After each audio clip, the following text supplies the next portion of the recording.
Rock city AG சபை வழங்கும்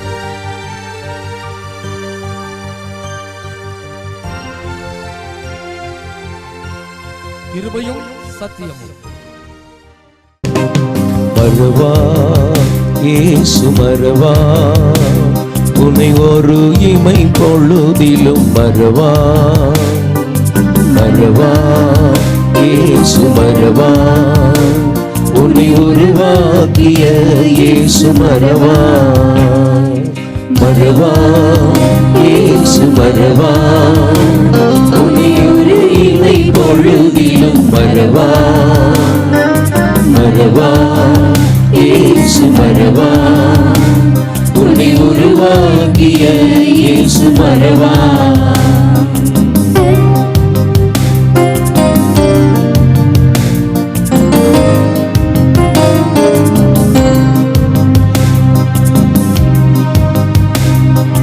அழைத்தவர் உன்னை மறவார், அபிஷேகம் செய்தவர் மறவார். மனிதன் அன்பு நிலை மாறினால் மகிமையின் தேவன் உன்னை மறவார்.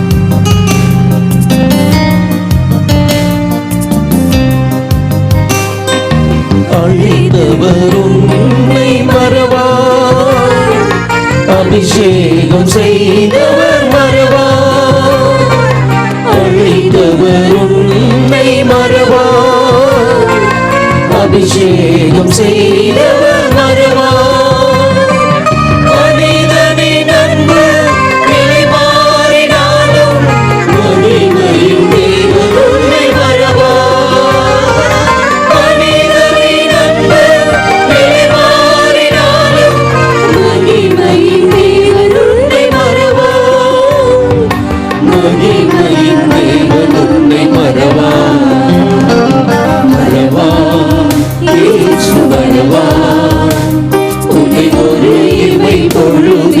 மறவா மறவா இயேசு மறவா, உன்னை உருவாக்கிய இயேசு மறவா.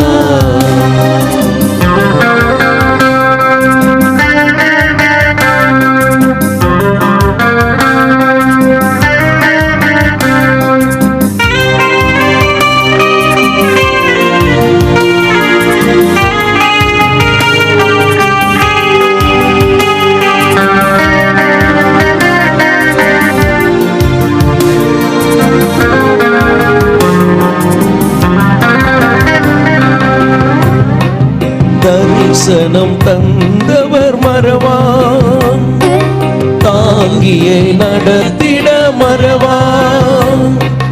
தரிசனம் தந்தவர் மறவா, தாங்கியே நடத்திட மறவா.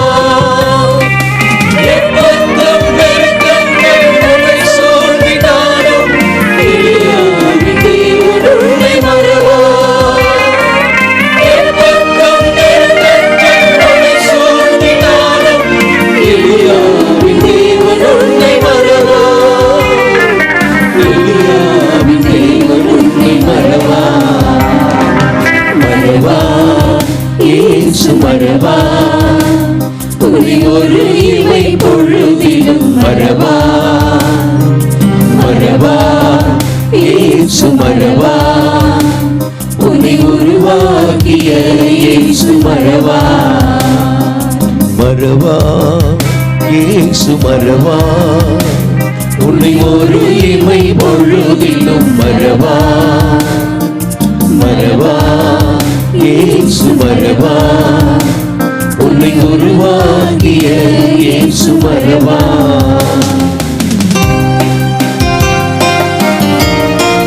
வாக்குத்தத்தம் தந்தவர் மறவார், வழிகாட்டி நடத்தின மறவார். வானமும் பூமியும் நிலை மாறினாலும் வார்த்தையை நிறைவேற்ற அவர் மறவார்.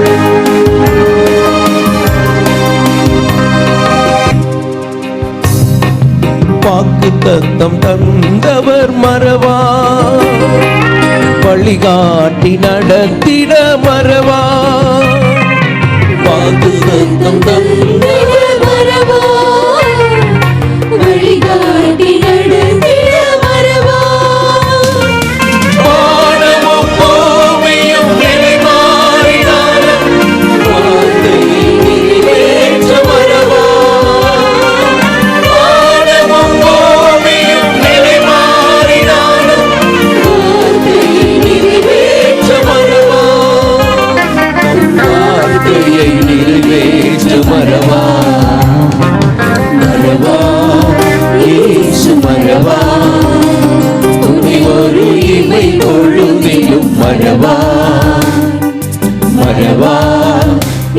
இயேசு மறவா, உன்னை உருவாக்கிய இயேசு மறவா, மறவா இயேசு மறவா, உன்னை ஒரு இமை பொழுதிலும் மறவா, மறவா இயேசு மறவா, உன்னை உருவாக்கிய இயேசு மறவா.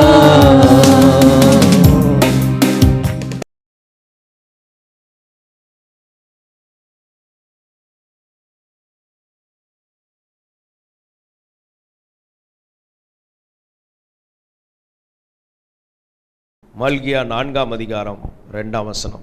ஆனாலும் என் நாமத்துக்கு பயந்திருக்கிற உங்கள் மேல் நீதியின் சூரியன் உதிக்கும், அதன் செட்டைகளின் கீழ் ஆரோக்கியம் இருக்கும், நீங்கள் வெளியே புறப்பட்டு போய் கொளுத்த கன்றுகளைப் போல வளருவீர்கள். என் நாமத்திற்கு பயந்திருக்கிற உங்கள் மேல் நீதியின் சூரியன் உதிக்கும். நீதியின் சூரியனாய் உதிக்கும் போது என்ன ஆசீர்வாதம்! இதை குறித்த ஒரு சிந்தையை ஆண்டவர் கொடுத்தார். ஆண்டவருடைய நாமம் மகிமைப்படுவதாக. நம்ம எல்லாருடைய வாழ்க்கையிலும் நீதியின் சூரியன் இயேசு உதிப்பார், தேவன் நம்மிலே வெளிப்படுவார் என்பதை நாம் புரிந்து கொள்ள வேண்டும். தேவன் நம்மிலே வெளிப்படும் போது நமக்கு வருகிற ஆசீர்வாதம், நீதியின் சூரியன் நம்மேல் உதிக்கும் போது வருகிற ஆசீர்வாதம். சங்கீதம் 19:4ஆம் வசனம் முதல் வாசிக்கும் போது, ஆகிலும் அவைகளின் சத்தம் பூமி எங்கும், அவைகளின் வசனங்கள் பூச்சக்கரத்து கடைசி வரைக்கும் செல்லுகிறது. அவைகளில் சூரியனுக்கு ஒரு கூடாரத்தை ஸ்தாபித்தார். சூரியனுக்கு ஒரு கூடாரத்தை ஸ்தாபித்தார். அது தன் மணவரையிலிருந்து புறப்படுகிற மணவாளனை போலிருந்து, மணவாளனை போல் இருக்கிறது. பராக்கிரமசாலியை போல் தன் பாதையில் ஓட மகிழ்ச்சியாய் இருக்கிறது. பராக்கிரமசாலியை போல் தன் பாதையில் ஓட மகிழ்ச்சியாய் இருக்கிறது. அது வானங்களின் ஒரு முனையிலிருந்து புறப்பட்டு அவைகளின் மறுமுனை வரைக்கும் சுற்றி ஓடுகிறது. ஒரு முனையிலிருந்து புறப்பட்டு மறுமுனை வரைக்கும் சுற்றி ஓடுகிறது. அதின் காந்திக்கு மறைவானது ஒன்றுமில்லை. அதில் காந்திக்கு மறைவானது ஒன்றுமில்லை. அல்லேலூயா, ஸ்தோத்திரம். அந்த சூரியன் உதிக்கிறத தான் அழகா சொல்லியிருக்குங்க. அப்போ என் நாமத்திற்கு பயந்திருக்கிற உங்கள் மேல் நீதியின் சூரியன் உதிக்கும். 4, 5, 6 இந்த 3 வசனங்களிலிருந்து ஒரு 7 குறிப்புகளை நாம் பார்க்க போகிறோம். முதலாவது, அந்த 4ஆம் வசனத்தின் கடைசி பகுதியிலே சொல்லப்பட்டிருக்கிறது, அதில் சூரியனுக்கு ஒரு கூடாரத்தை ஸ்தாபித்தார். ஸ்தாபித்தார் என்றால் அங்கே ஒரு ஸ்தாபகர் இருக்கிறார். தேவன் அதை உண்டாக்கினார். தேவனால் அது உண்டாக்கப்பட்டிருக்கிறது. அதற்கென்று ஒரு இடத்தை தேவன் ஸ்தாபித்திருக்கிறார். ஸ்தாபகர். உங்களுக்குள்ளும் எனக்குள்ளும் தேவன் சில காரியங்களை ஸ்தாபிப்பார், ஸ்தாபிக்க விரும்புகிறார். ஏனென்றால் அவர்தான் ஸ்தாபகர், உரிமையாளர். அதற்கென்று ஒரு கூடாரம். ஸ்தோத்திரம். ஒரு வாகனத்தை வாங்குவதற்கு அதுக்குன்னு கார் ஷெட் ஒன்று இருக்கும். அதில் தான் அது வண்டி விடணும். இன்னைக்கு காலங்கள் மாறி இருக்கிறது, ரோடெல்லாம் கார் ஷெட்டு தான். ஆனால் இங்கே சூரியனுக்கென்று ஒரு கூடாரம் ஸ்தாபிக்கப்பட்டிருக்கிறது. அது அங்கிருந்து தான் புறப்பட்டு வர்ற மாதிரி அழகா சொல்லப்பட்டிருக்கிறது. ஆதியாமத்தின் புஸ்தகம் 17ஆம் அதிகாரம் 7ஆம் வசனத்தை வாசிக்கும் போது, உனக்கு பின்வரும் உன் சந்ததிக்கும், உனக்கு பின்வரும் சந்ததிக்கும் நான் தேவனாய் இருக்கும்படி எனக்கும் உனக்கும் உனக்கு பின் தலைமுறை தலைமுறையாக வரும் உன் சந்ததிக்கும் நடுவே, தலைமுறை தலைமுறையாக வரும் சந்ததிக்கும் நடுவே என் உடன்படிக்கையை நித்திய உடன்படிக்கையாக ஸ்தாபிப்பேன். என் உடன்படிக்கையை ஸ்தாபிப்பேன் என்று ஆண்டவர் ஆபிரகாமோடு சொன்னது சொல்லப்பட்டிருக்கிறது. 99 வயதான ஆபிரகாமுக்கு கர்த்தர் தரிசனமாகி இதை சொல்லுகிறார். நான் சர்வ வல்லமையுள்ள தேவன், நீ எனக்கு முன்பாக நடந்து கொண்டு உத்தமனாயிரு. தேவனுக்கு முன் வாழும் வாழ்க்கை. அதற்காக ஜெபம் பண்ணுங்க. பரலோக தேவனே, உமக்கு முன்பாக வாழும் வாழ்க்கையில நான் உத்தமனாய் வாழ எனக்கு நீர் கிருபை தருவீராக. இயேசுவின் நாமத்தில் பிதாவே, ஆமென். அப்போ தேவனுக்கு முன் உத்தமனாய் வாழும்போது ஆண்டவர் சொல்லுகிறார், உனக்கும் உனக்கு பின்வரும் சந்ததிக்கும் நான் தேவனாய் இருக்கும்படி எனக்கும் உனக்கும் உனக்கு பின் தலைமுறை தலைமுறையாக வரும் உன் சந்ததிக்கும் நடுவே என் உடன்படிக்கையை நித்திய உடன்படிக்கையாக ஸ்தாபிப்பேன். உடன்படிக்கையை நான் ஸ்தாபிப்பேன் என்று ஆண்டவர் சொல்லுவார். நமக்குள் உடன்படிக்கைகளை ஸ்தாபிப்பார். நாம் புது உடன்படிக்கையினால் உடன்படிக்கை பண்ணப்பட்டிருக்கிறோம். இயேசு நமக்காக இரத்தம் சிந்தினதினாலே புதிய உடன்படிக்கைக்குரியவர்கள். உங்களுக்கும் தேவனுக்கும் நடுவே ஒரு உடன்படிக்கை இருக்கிறது. எத்தனை பேர் விசுவாசிக்கிறீங்க? அந்த உடன்படிக்கையினால் தான் நாம் இங்கு வந்திருக்கிறோம். அந்த உடன்படிக்கைக்கு உரியவர்களாய் நாம் இந்த வசனங்களை கேட்கிறோம். புதிய உடன்படிக்கையின் ஆசீர்வாதங்கள் சிலுவையில் இயேசு நமக்காக நிறைவேற்றினார். உன் சாபங்களை எல்லாம், உன் பாவங்களை எல்லாம் நான் பரிகரித்து அவைகளை சுமந்து அந்த தண்டனைகளை நான் பெற்றுக்கொள்கிறேன், நீ எனக்காக வாழ வேண்டும் என்று ஆண்டவர் நம்மோடு உடன்படிக்கை பண்ணியிருக்கிறார். நீங்கள் புறப்பட்டு போய் இந்த நற்செய்தி நீ சொல்ல வேண்டும் என்று உடன்படிக்கை பண்ணியிருக்கிறார். அந்த உடன்படிக்கைக்கு உரியவர்களாய் வாழும்போது தேவனுடைய ஆசீர்வாதங்கள் நம்மேல் வருகிறது. ஹல்லேலூயா. உடன்படிக்கைக்குரியவர்கள் என்ற எண்ணம், உணர்வு நமக்குள் இருக்க வேண்டியது அவசியமாக இருக்கிறது. லேவியராகமத்தின் புஸ்தகம் 26ஆம் அதிகாரம் 11ஆம் வசனத்தை வாசிக்கும் போது, உங்கள் நடுவில் என் வாசஸ்தலத்தை ஸ்தாபிப்பேன், உங்கள் நடுவில் என் வாசஸ்தலத்தை நான் ஸ்தாபிப்பேன், என் ஆத்துமா உங்களை அரோசிப்பதில்லை. என் வாசஸ்தலம், நான் தங்குமிடம் உங்கள் நடுவில். நீங்கள் தேவனுடைய ஆலயமாய் இருக்கிறீர்கள் என்றும் கிறிஸ்து உங்களில் வாசமாய் இருக்கிறார் என்றும் அறியீர்களா? ஸ்தோத்திரம். அவர் நம்மில், நம் நடுவிலே அவருடைய வாசஸ்தலத்தை அவர் வைத்திருக்கிறார். மனுஷர்கள் மத்தியில் வாசம் பண்ணுகிறவர். நாம் கூடி வரும்போது நம் மத்தியிலே தேவன் எழுந்தருளுகிறார். நாம் பாடி துதிக்கும் போது கர்த்தர் எழுந்தருளுகிறார். அவர் எழுந்தருளும் போது அவருடைய பிரசன்னத்தை உணர்கிறோம். அவர் எழுந்தருளும் போது அவருடைய கிரியைகளை உணர்கிறோம். நாம் விடுவிக்கப்படுகிறோம், நாம் மகிழ்ச்சி அடைகிறோம், நாம் ஆனந்த சந்தோஷம் அடைகிறோம், நாம் ஆசீர்வதிக்கப்படுகிறோம். நம்முடைய வாழ்க்கையில் இருக்கிற சிறையிருப்புகளெல்லாம் உடைகிறது, கட்டுகளெல்லாம் உடைகிறது. அவர் எழுந்தருளுகிறார். அல்லேலூயா. அவர் நம் நடுவிலே அவருடைய வாசஸ்தலத்தை ஸ்தாபித்திருக்கிறார். நம்முடைய தேவன் எங்கோ இருக்கிறார் என்று அல்ல, அவர் நமக்குள் இருக்கிறவராய் இருக்கிறார். அந்த உணர்வோடு நாம் வாழ பழக வேண்டும். ஸ்தோத்திரம். சங்கீதம் 78:5ஆம் வசனத்தை வாசிக்கும் போது, அவர் யாக்கோபிலே சாட்சியை ஏற்படுத்தி, யாக்கோபிலே சாட்சியை ஏற்படுத்தி இஸ்ரவேலிலே வேதத்தை ஸ்தாபித்து, பாருங்க, ஆண்டவர் உங்களுக்குள்ளும் எனக்குள்ளும் இஸ்ரவேலுக்குள்ளே வேதத்தை ஸ்தாபித்து அவைகளை தங்கள் பிள்ளைகளுக்கு அறிவிக்கும்படி தம்முடைய பிதாக்களுக்கு கட்டளையிட்டார். ஸ்தோத்திரம். இந்த வேதத்தை ஸ்தாபித்திருக்கிறார். உங்களுக்குள்ளும் எனக்குள்ளும் வசனத்தை ஸ்தாபித்திருக்கிறார். வசனத்திலேயே வாழ்ந்து வசனத்தையே கேட்க கேட்க அவங்க வாழ்க்கை சுத்தமாக மாறிடும். அவங்க கிரியைகள் ஆசீர்வாதமாக மாறிடும். அவங்கெல்லாம் ஐஸ்வர்யவான்களாக மாறிடுவாங்க. அல்லேலூயா. அவங்கள விட்டு தரித்திரங்கள்லாம் போயிடும். வசனத்தையே கேட்குறோம், நீதியே கேட்குறோம், சத்தியத்தையே கேட்குறோம். ஆண்டவர் வேதத்தை நம் நடுவிலே ஸ்தாபித்திருக்கிறார். Praise the Lord. அந்த வேதம் ஸ்தாபிக்கப்பட்டிருக்கிறது. நம்மிலிருந்து அந்த வசனம் புறப்படும். அப்படி ஸ்தாபிக்கப்பட்ட அந்த வசனம், இதெல்லாம் ஸ்தாபகர் யார்? தேவன். ஸ்தாபிக்கப்பட்டிருக்கிறது. உங்களுக்குள்ளும் எனக்குள்ளும் வேதத்தை தேவன் ஸ்தாபித்திருக்கிறார் என்ற உணர்வு, என்ற செயல்பாடு, என்ற எண்ணங்கள் நமக்கு தேவை. அவருக்கு மகிமை உண்டாவதாக. மீகா 4ஆம் அதிகாரம் 1ஆம் வசனத்தை வாசிக்கும் போது, கடைசி நாட்களில் கர்த்தருடைய ஆலயமாகிய பர்வதம் பர்வதங்களின் கொடுமுடியில் ஸ்தாபிக்கப்பட்டு மலைகளுக்கு மேலாக உயர்த்தப்படும். எல்லா ஜாதிகளும் அதனிடத்திற்கு ஓடி வருவார்கள். ஆலயமாகிய பர்வதத்தை எதெல்லாம் உயர்ந்த பர்வதம் போல் காட்சி கொடுக்கிறதோ அவைகளுக்கு மேலாக ஸ்தாபிப்பாரா. சகல ஜனங்களும் ஜாதிகளும் அதற்குள்ளே ஓடி வருவார்கள் என்று வேதம் சொல்கிறது. நம்முடைய ஆலயத்தை ஸ்தாபிப்பார். ஆலயத்தை தேவன் ஸ்தாபிப்பார். இந்த கல்லின் மேல் என் சபையை கட்டுவேன், பாதாளத்தின் வாசல்கள் அதை மேற்கொள்ளுவதில்லை. ஆலயத்தை தேவன் ஸ்தாபிக்க இங்கு வருகிற ஜனங்கள் விடுவிக்கப்படுகிறார்கள், அற்புதத்தை பெற்றுக்கொள்கிறார்கள், நன்மைகளை பெற்றுக்கொள்கிறார்கள், பலவீனத்திலிருந்து விடுதலை கிடைக்குது, ஆசீர்வாதங்களை பெற்றுக்கொள்றாங்க. ஆண்டவர் இவைகளை ஸ்தாபிக்கிறவராயிருக்கிறார். தேவன் ஒரு ஸ்தாபகர் என்பதை புரிந்து கொள்வதற்குரிய வசனத்தை நாம் கேட்டுக்கொண்டிருக்கிறோம். ஆண்டவருக்கு மகிமை. ஏசாயா 16:5 சொல்லப்பட்டிருக்குது, கிருபையினாலே சிங்காசனம் ஸ்தாபிக்கப்படுகிறது. சிங்காசனத்தை ஸ்தாபிக்கிறார். உங்களுக்கும் எனக்கும் கிருபையாய் சில சிங்காசனங்களை கர்த்தர் ஸ்தாபிக்கிறவராய் இருக்கிறார். அல்லேலூயா. உங்களுக்குரிய ஒரு சிங்காசனம் உண்டு, உங்களுக்குரிய ஒரு ஆளுகைக்குரிய ஒரு இடம் உண்டு. அந்த சிங்காசனம் கிருபையினால் ஸ்தாபிக்கப்படும். நீ அலைந்து தெரிவதில்லை. ஒவ்வொருவருக்கும் உங்களுக்குன்னு ஒரு சிங்காசனத்தை கர்த்தர் வச்சிருக்கிறார். அந்த சிங்காசனத்தில் உங்களை ராஜாவா கர்த்தர் வைத்திருப்பார். Praise the Lord. அதில் நீங்கள் ஆளுகை செய்வீங்க, அதில் நீங்கள் தான் வழி நடத்துவீங்க. அப்படி ஒரு காரியம் நடக்கிறது என்றால் அது கிருபையினால் நடக்கிறது. கிருபையினால் கர்த்தர் ஸ்தாபிக்கிற சிங்காசனத்திற்காய் கர்த்தருக்கு ஸ்தோத்திரம். இதுவரைக்கும் நீங்க ஒரு அடிமை போல் இருந்தாலும் உங்களுக்கு ஒரு சிங்காசனம் இருக்கிறது என்ற எண்ணம் உங்களுக்கு இருக்க வேண்டும். உங்களுக்கும் ஒரு சொந்த வேலையை கர்த்தர் தருவார். உங்களுக்கு என்று சொந்த முன்னேற்றத்தை கத்த தருவார். ஒரு ஆட்டோ டிரைவராக இருந்தாலும் அதில் அவருக்குன்னு ஒரு இடம் இருக்குது. ஸ்தோத்திரம். அவர் தான் அங்கே உட்கார்ந்து அதை நடத்துவார். ஆண்டவருக்கு மகிமை. அவருக்குன்னு ஒரு சிங்காசனம். இதே போல் ஒவ்வொருத்தருக்கும் ஒரு சிங்காசனம் உண்டு. நீங்கள் அதை கத்தட்ட கேட்டீங்கன்னா ஆண்டவர் அதை உங்களுக்கு தந்திருப்பார், இல்லை என்றால் தருவார். சத்தியத்தை புரிந்தால்தான் சட்டப்படி ஜெபிக்க முடியும். ஆண்டவரே, இந்த வசனத்தின்படி வருகிறேன், கிருபையால் வருகிற சிங்காசனத்திற்காய் ஸ்தோத்திரம் என்ற சிந்தை உடையவர்களாக இருக்க வேண்டும்.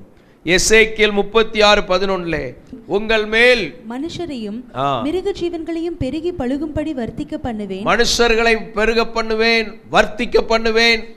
மிருக ஜீவன்கள் என்றால் ஆசீர்வாதங்கள், இந்த காலத்தின் ஆசீர்வாதங்கள். அவைகளை பழுக பண்ணுவேன், பெருக பண்ணுவேன். பூர்வ நாட்களில் நீங்க இருந்த நிலையில் நான் உங்களை ஸ்தாபித்து உங்கள் முந்தின சீரை பார்க்கல உங்களுக்கு நற்சீர் உண்டாக செய்வேன். இதனால் நான் கர்த்தர் என்று அறிந்து கொள்வீர்கள். முந்தின சீர், முன்பு எப்படி இருந்தீர்கள்? யோபின் முன்னிலைமை, வாழ்க்கையின் முன்னிலைமையை விட பின்னிலைமை, ஸ்தோத்திரம், நற்சீர் உண்டாகும். ஹல்லேலூயா. அதை நான் ஸ்தாபிப்பேன். அப்படிப்பட்ட காரியம் நம்ம லைஃபை ஆண்டவர் அதை ஸ்தாபிப்பார் என்று சொல்லப்பட்டிருக்கிறது. கர்த்தர் நம்முடைய வாழ்க்கையை அவர் ஸ்தாபித்து சரியான நல்ல சீருள்ள இடத்துல கர்த்தர் நம்மை கனப்படுத்துகிறார். அநேகர் அப்படி தான் ஆசீர்வதித்து வைத்திருக்கிறார். நாம் ஆசீர்வதிக்கப்பட்டவர்களாக இருக்கிறோம். கடன் இல்லாமல் வாழ வைக்கிறார். ஸ்தோத்திரம். நம்ம தேவனை சார்ந்து வாழ வைக்கிறார், விசுவாசத்தில் வாழ வைக்கிறார்.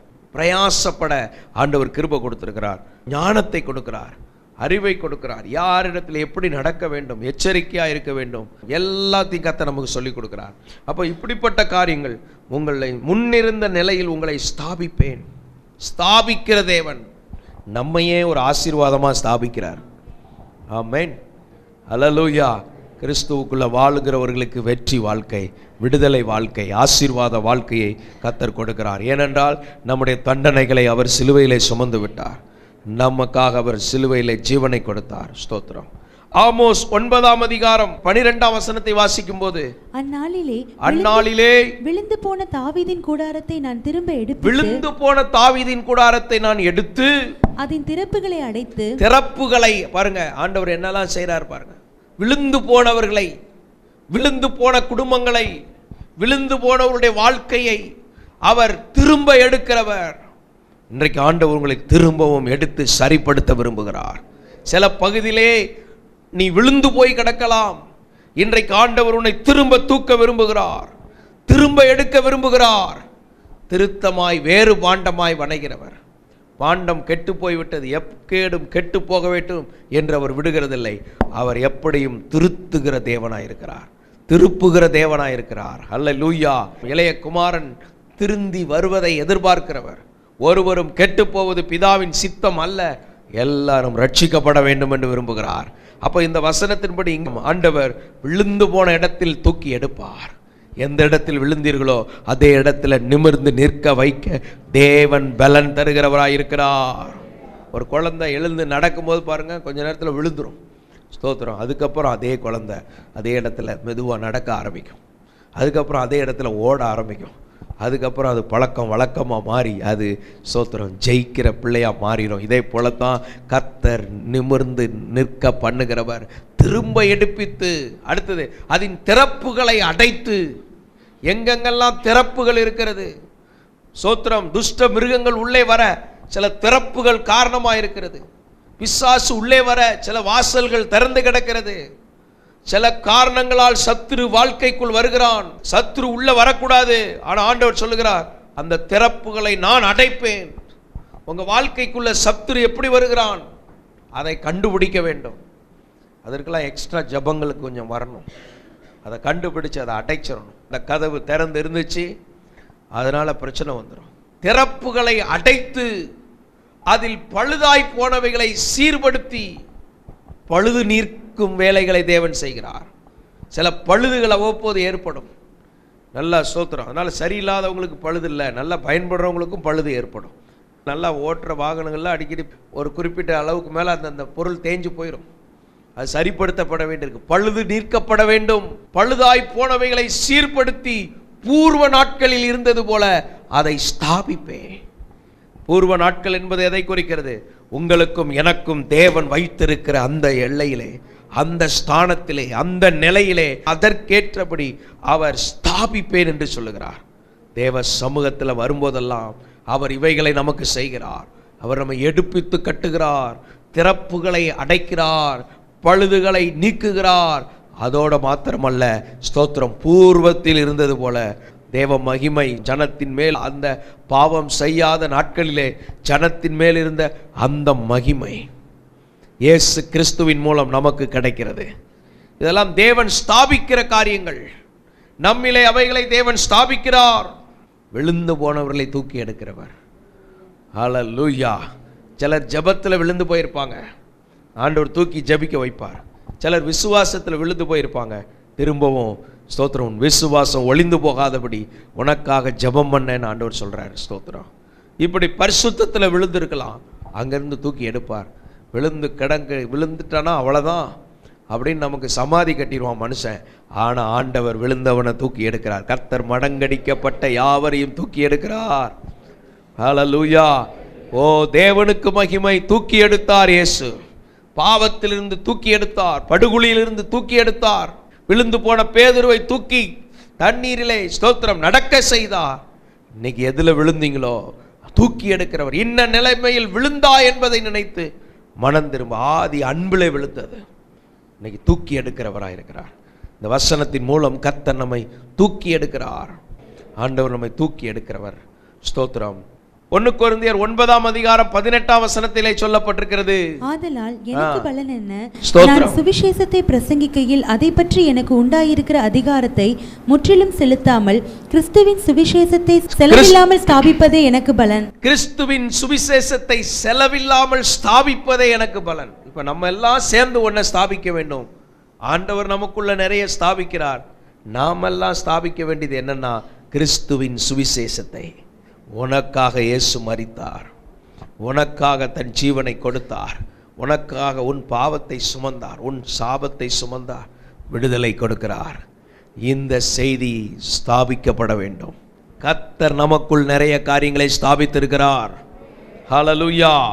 சங்கீதம் 19:5 வாசிக்கும் போது, அது தன் மணவரையில இருந்து புறப்படுகிற மணவாளனை போல் இருந்து பராக்கிரமசாலியை போல் தன் பாதையில் ஓட மகிழ்ச்சியாயிருக்கிறது. அது தன் மணவரையிலிருந்து புறப்படுகிற மணவாளனை போல். சூரியன் உதிக்கிறது எப்படி சொல்லப்பட்டிருக்கிறது? மணவாளனை போல் இருக்கிறது. இன்னைக்கு ஆண்டவர் கொடுத்த வார்த்தையே தான். மணவாளனை போல கர்த்தர் உங்களை வைப்பார். எத்தனை பேர் விசுவாசிக்கிறீங்க? மணவாளன்கிற பேர் எவ்வளோ நாள் இருக்கும் சொல்லுங்க? ஒரு நாள் தான் இருக்கும். ஆனால் ஆண்டவர் சொல்றாரு, உன் லைஃபே மணவாளனை போல வைக்கிறேன். இந்த ஊரில் சொல்கிறத கேட்டுருவோம், சும்மா மாப்பிள்ளை மாதிரி வராயா, அதெல்லாம் அந்த ஒரு நாளைக்கு தான் சொல்ல முடியும். ஆனால் ஆண்டவர் சொல்கிறாரு, உன்னை நீதியின் சூரியன் உதிக்கினா உன்னை மாப்பிள்ளை மாதிரி வச்சிருப்பார். ஹல்லேலூயா. மாப்பிள்ளை எப்படி வருவார்? லுங்கியை கட்டிட்டு ஒரு மாதிரி பழைய துணியை உடுத்திட்டு அப்படியே ஒரு மாதிரி பரிதாபமாக வருவார். லைஃப்லே முன்னும் பின்னும் உடுத்திராத நல்ல வஸ்திரம். ஹல்லேலூயா. மணவாளனை போல் இருந்து. நீதியின் சூரியன் உதிக்கினா என்ன? மணவாளனை போல் வாழும் வாழ்க்கை. சில பையங்கள்லாம் பாருங்க, வேலைக்கு போக மாட்டான், ஆனால் அவன் நீட்டாக முடி தலையெல்லாம் சீவி ட்ரெஸ் பண்ணிட்டு அப்படி வருவான் மாப்பிள்ளை மாதிரி. ஆனால் அந்த மாதிரி இல்லை, நம்மளை பிரயோஜனம் உள்ள மணவாளனை போல கர்த்தர் வச்சிருப்பார். மணவாளன் அவ்வளோ டீசெண்டாக வருவார். அந்த கூட்டத்தில் எத்தனை லட்சம் பேர் வந்தாலும் அந்த இடத்துல யாருக்கு தான் முக்கியத்துவம்? மணவாளனுக்கு தான் முக்கியம். மாப்பிள்ளை வர்றார், ஸ்தோத்திரம், எல்லாம் எலும்பு நிற்பாங்க. ஆண்டவர் சொல்ற, மணவாளனை போல். நீதியின் சூரியன் உதிக்குதுன்னா நம்முடைய வாழ்க்கையை கர்த்தர் ஒரு மணவாளனை போல கர்த்தர் ஆசீர்வதிப்பார். ஆமென். மணவாளனை போல் வாழும் வாழ்க்கை. ஒரு 5 குறிப்பு சொல்றேன் மணவாளனை குறித்த. ஏசாயா 61:10 சொல்லப்பட்டிருக்குது. மணவாளன் அலங்கரிக்கப்பட்டவன். அலங்கரிக்கப்பட்ட வாழ்க்கை. மணவாட்டி ரொம்ப ஓவரா ரொம்ப நேரம் ஆகும், மணிக்கணக்கா, அது பியூட்டி பார்லர்லாம் போயிட்டு வரணும். ஆனால் மணவாளன் தன்னை அலங்கரித்துக் கொள்கிறான். அதில் சொல்ல, ஆபரணங்களால் தன்னை அலங்கரித்துக் கொள்கிறான். உங்களை என்னையும் ஆண்டவர் அலங்கரிக்கப்பட்டவர்களாய் மாற்றுகிறார். இது என்ன அலங்காரம்?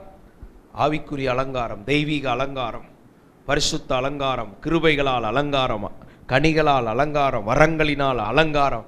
அலங்கரிக்கிற தேவன். சித்திர வேலைகளால் அவர் நம்மை அலங்கரிக்கிறார். முந்திய வாழ்க்கை அலங்கோல வாழ்க்கை, இப்போதைய வாழ்க்கை அலங்கார வாழ்க்கை, அலங்கரிக்கப்பட்ட வாழ்க்கை. விசுவாசிக்கிறீங்களா? மணவாளனை போல் கர்த்தர் வைத்திருக்கிற வாழ்க்கைக்காக ஸ்தோத்திரம். இன்னைக்கு என்ன குறித்து கொள்ளணும்? மணவாளனை போல். மணவாளனை போல நீங்க இருக்கிற இடத்துல நல்ல ஜம்முன்னு கர்த்தர் வச்சிருப்பார் உங்களை. ஸ்தோத்திரம். வேலை ஸ்தலத்துல மணவாளனை போல் ஆண்டவர் வச்சிருப்பார். அப்போ மணவாளன் நல்ல அலங்கரிக்கப்பட்ட ஒரு வாழ்க்கை, நல்ல அலங்காரத்தோடு. உலகத்தில் ஆள் பாதி ஆடை பாதிப்பாங்க, ஆனால் இங்கே ஆண்டவர் கொடுக்குற அலங்காரம்.